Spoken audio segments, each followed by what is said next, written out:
Hey there, welcome to Pop Culture Cupid. I'm Alison, love coach, here to help you single people find your way back to love.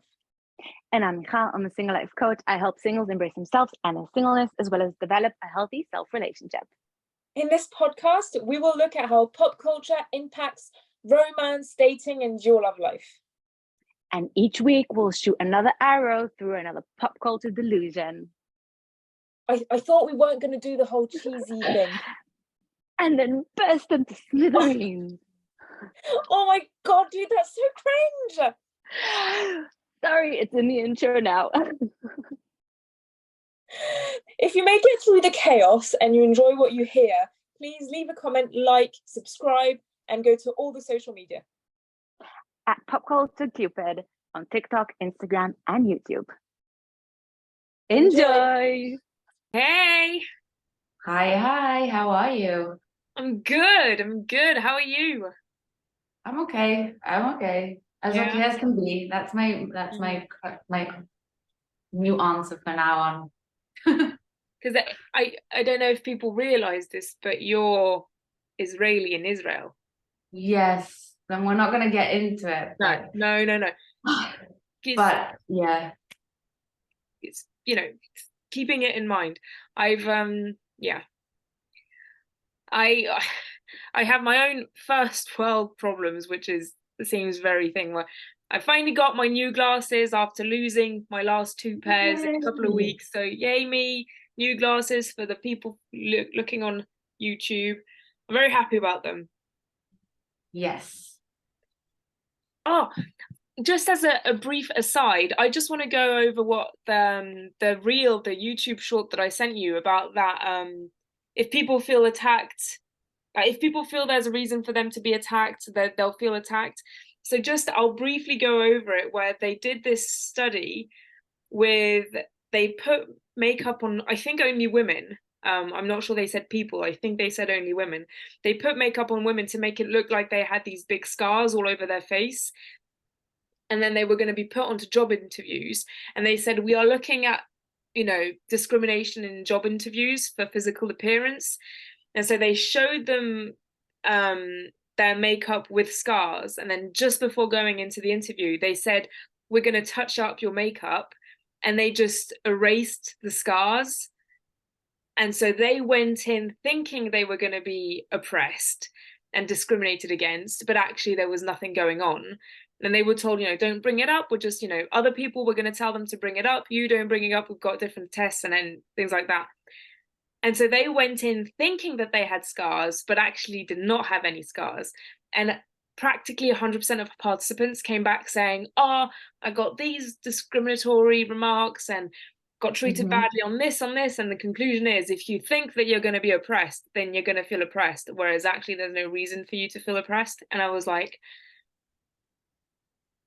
I knew where this was going as soon as they presented the premise of the experiment, and I was disappointed that I was right. I was like, this is just typical. Yeah. Because people like to feel like victims and they like to victimize themselves, and they like when people feel sorry for them, which is like the worst trait in the world, because people may feel sorry for you, but they don't respect you for it. And I think victimizing yourself, no matter how justified, is only going to sink you deeper into that hole. And I'm a believer that people, and it's also proven in psychology, that people will treat you the way you behave or the way you present to the world. If you victimize yourself, then people are just going to treat you like victims. Absolutely.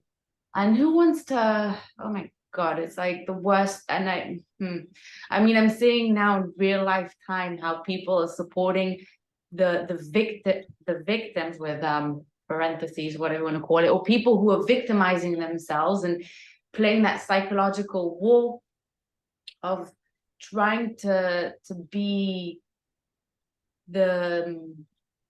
someone who's should be felt sorry for because they make the most noise, because they make the most, because purely because they victimize themselves and they think that they, deserve the sympathy. I was like, a while back I was thinking this type of thing when I felt the word was unfair, and I was like, God, she says it in a way that she says it in a very coy and blah blah blah and victimized way, and so people are going to listen to her, whereas if I just say it in a straightforward way, people aren't going to treat me this way and blah blah. And yeah, it felt, my own victimhood of when I was in my early 20s that I've gotten over. But it is true, it's like, if if you feel victimized, you're going to find reasons for people to victimize you, and then it's just it's the snowball effect, and it's terrible. Yeah, you get into this vicious cycle of chasing after your own tail. And I mean, we've all been there. We've all felt sorry for ourselves. We've all felt like we have the biggest troubles in the world and no one can understand us and no one else is going through what we are. We've all been there.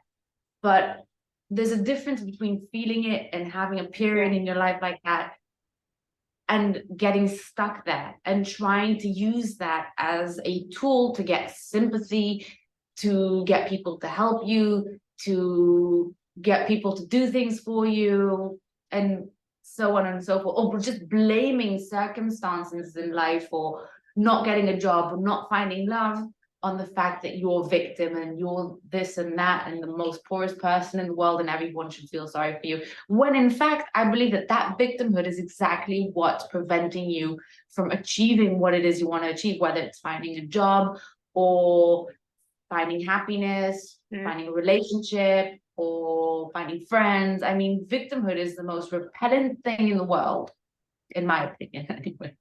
I completely agree.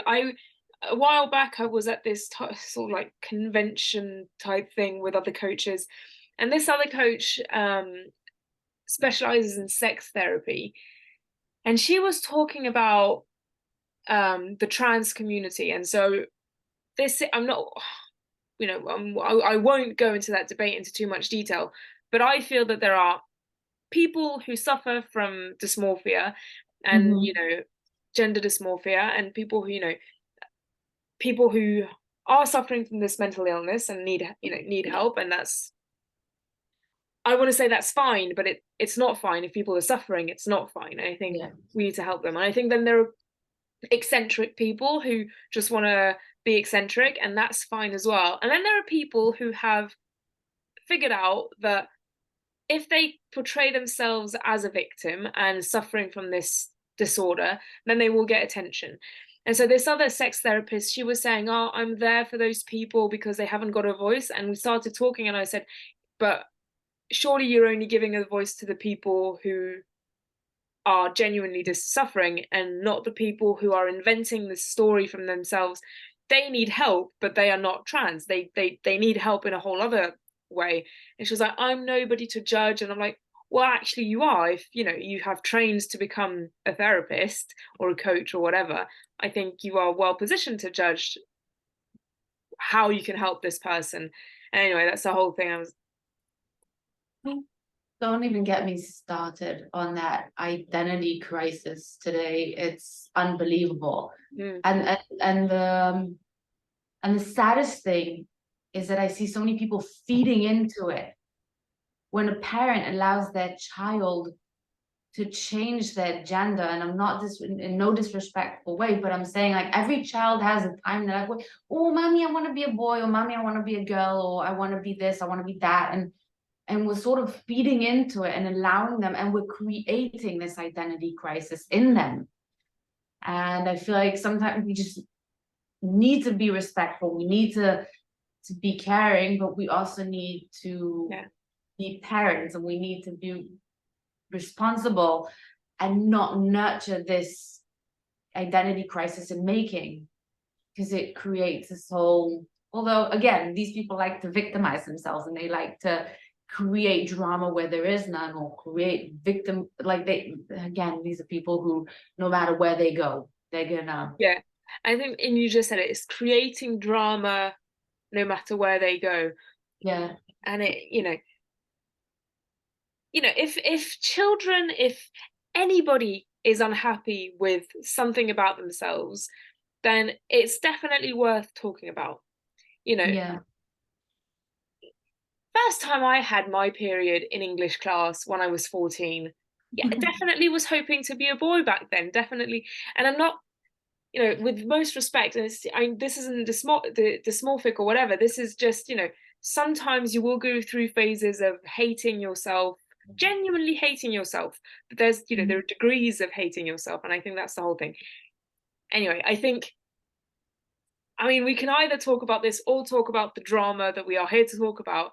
It's just, I don't know, interesting how people will create drama. And I think Love is Blind is, the proof of that, of wanting to create drama for attention. I think many of the candidates or participants or whatever are experts at that in Love is Blind. Yeah, you know what I noticed? I feel like the promos have more drama than the actual episode and then the actual situations. Like, and the people are talking as if it's such a huge dramatic situation, but in reality, I'm like, this is, I don't know. It's kind of, I was watching the finale and the reunion, and I was like, this is so freaking boring. Like they're just talking about drama as if there's drama, but there's no drama, and just, I don't know. These people are just. The reunion was definitely a lot of Nick and Vanessa Lachey trying to stir up drama, and they were all like, "No, we've watched ourselves. We've all realized how stupid we look. We're not going to participate in the drama shit anymore." I mean, you've got Milton and, God, what's that woman's name? I'm so bad with the names. Chris? No, the woman, the Latina woman. Oh, Lydia. Lydia is a drama shit stirrer expert. I think her and hot take Izzy is the male drama shit stirrer of the season. You've got them, and I think everybody around is just like, actually, this isn't the best light on me, and I'm taking a step back. Yeah, I feel like Izzy was a favorite from the beginning, and I felt like, oh, this is just goes to show. I felt like he was such a drama-free person. He was so quiet and chill, and he didn't want to go with Lydia because she created so much drama, because she was so loud and over the top.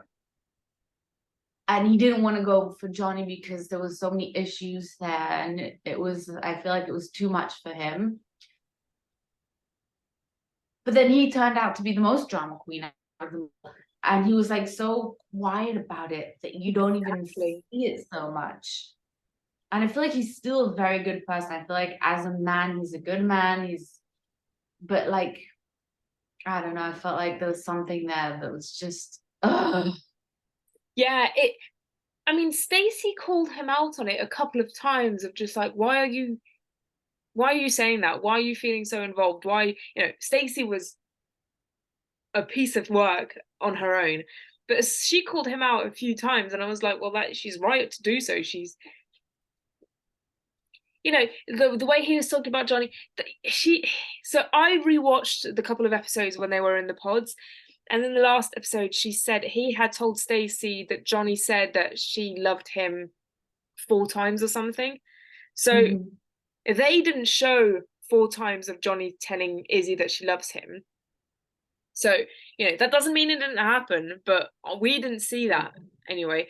And the only time where she said I love you to Izzy that I saw was on their first or second date, where they agreed on something and she goes, oh, I love you. But that, that's not the meaningful I love you. That's the thank you for doing the washing up, I love you. It's the yeah, there was so many he said, she said this season. Yeah. And then, like, I feel like going back and watching it again, just because I'm like, I don't remember that. Did that really happen? And what was like going on? I don't know, so many things that left me so confused. Where again, it just goes to show how people just make up stories in their heads. And going back a minute to Izzy and Stacey, I feel like they sort of bring out these sides in each other that emphasize the drama, that emphasize the overreacting, that emphasize